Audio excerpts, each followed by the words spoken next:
At the moment, looking at all the science, I am not at all sure they will have a livable world. That's pretty important. That's actually the most vital thing you can think about. This is not just any conference. Our voice has to be heard. Our views have to be put forward.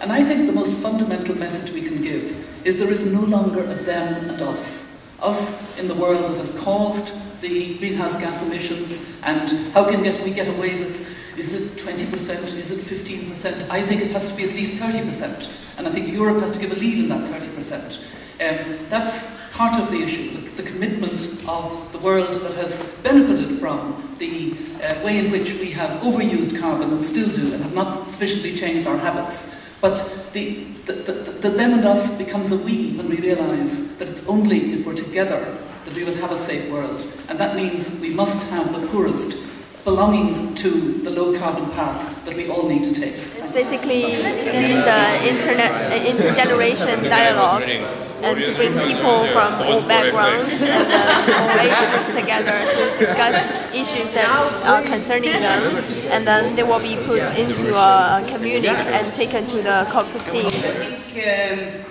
we are aware evidence about the dangers we are facing are mounting, increasing day by day, and we know that time could be running out. We could not expect to be able to protect the environment without or by undermining or overlooking the rights of every person, every country, all of humanity, and all peoples and nations for development.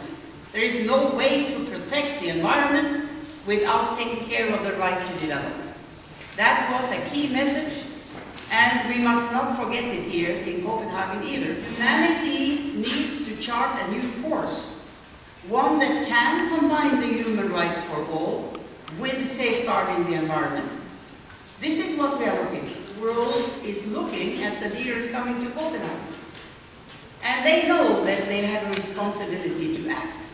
But we have to help them feel that responsibility, because they have to act together, which is different from what leaders usually do.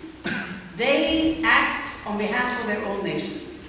This is the major thrust in the thinking and the mindset of leaders. And this is what has to change. Because it's only by showing responsibility and leadership for action across borders that this question can be put onto the right track. But I believe we can help have it done. I believe that people are more prepared than a few months ago. So let's do it. Let's do it together. Thank you. I think this is a very successful event, and I've learned quite a lot from it, especially the work group yesterday.